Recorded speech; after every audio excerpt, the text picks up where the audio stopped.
Hadirin yang dimuliakan oleh Allah Subhanahu wa taala. Di dalam kitab Dalailun Nubuwah ada sebuah kisah yang sangat unik. Ada seorang sahabat Nabi yang bernama Rashid bin Abdi Robih. Sebelum masuk Islam, namanya adalah Zolim. Ketika masuk Islam, namanya diganti oleh Rasulullah SAW menjadi Rashid.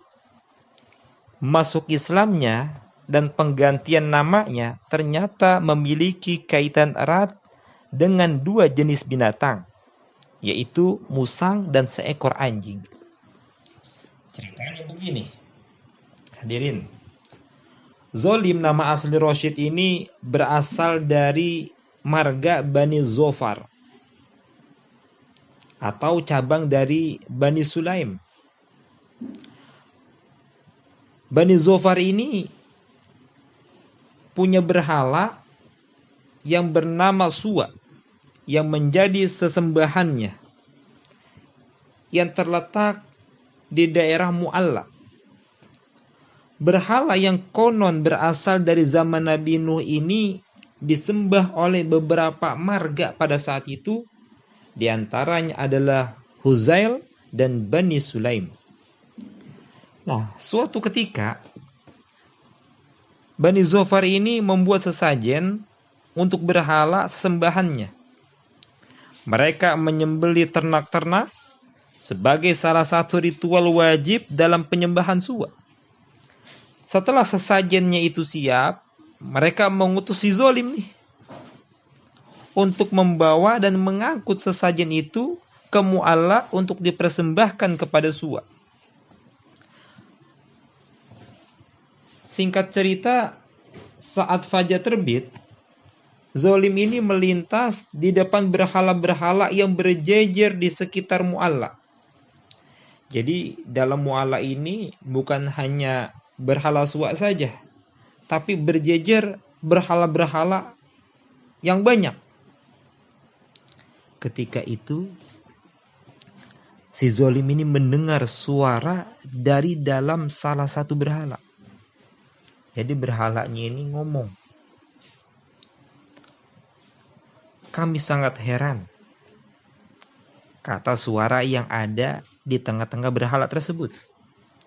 "Ada seorang nabi muncul dari Bani Abdul Muthalib yang mengharamkan zina, mengharamkan riba, dan juga melarang mempersembahkan sembelihan untuk berhala." Sungguh sangat heran, kata suara yang ada di antara berhala-berhala tersebut. Dua berhala di sebelahnya juga mengeluarkan suara tentang kemunculan Rasulullah SAW, Sayyidul Wujud, Nabi Muhammad SAW, secara bergantian. Meski mendapat isyarat ini, Zolim tetap melanjutkan perjalanan. Ya, kalau kita mungkin agak takut juga. Nggak ada orang, adanya patung-patung, di tengah patung itu ada suara. Tentunya dengan membawa sesajen untuk Suwa, tiba-tiba di hadapan berhala Suwa itu, Zolim melihat dua ekor musang sedang menjilat dan memakan tumpukan daging sesajen di hadapan berhala pujaannya itu. Zolim memperhatikan cukup lama. Nah, disinilah yang membuat Zolim itu tersentak heran. Dia kaget. Ternyata setelah habis makan, musang itu melompat naik ke atas kepala Suwa, kemudian mengencingi bagian kepalanya. Zolim terpana. Kalau kita mungkin kaget. Dia ngebatin nih dalam hati dia. Mana ada Tuhan yang kepalanya dikencingin sama musang. Betapa hinanya orang yang dikencingin musang. Tuh kata si Zolim dalam batinnya. Ternyata pengalaman zolim ini terjadi pada saat Rasulullah SAW sedang menempuh perjalanan hijrah ke Madinah.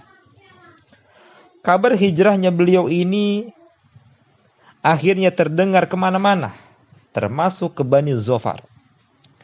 Maka si zolim ini yang mendengar tentang hijrahnya Nabi, dia cepat berangkat ke Madinah seiring dengan keyakinan yang sudah berubah.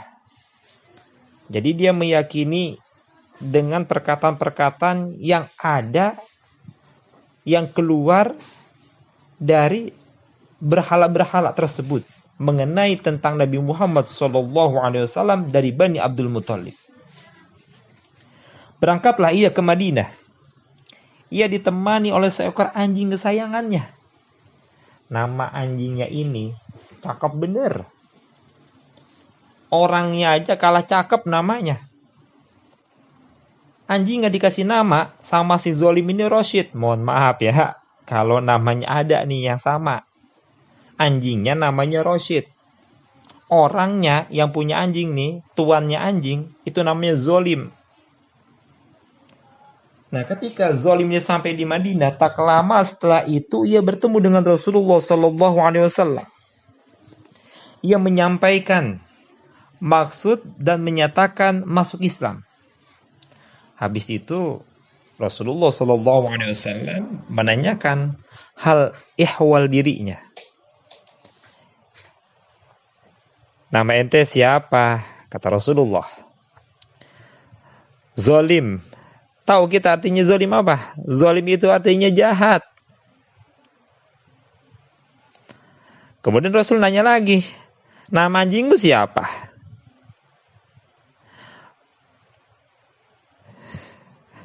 Luar biasa. Ditanya nama anjingnya siapa, dia bilang Rashid. Rashid itu artinya apa? Bijak, pintar. Kalau begitu, kata Rasulullah nih, kata Nabi Muhammad SAW, mulai saat ini namamu Rashid, sedangkan nama anjingmu adalah Zolim. Jadi luar biasa. Masuk Islam karena musang, diganti namanya dengan nama anjing. Ya, karena orang itu nanti di akhirat dipanggil dengan namanya. Dan nama itu merupakan doa untuk seseorang. Jadi namanya, nama kita. Menamakan seseorang, namakan anak, itu nama yang bagus, yang memiliki arti yang terbaik. Sejak saat itulah namanya berubah menjadi Rashid bin Abdi Robih. Nama itu tentu saja merupakan hasil tukar nama dengan anjingnya. Masya Allah.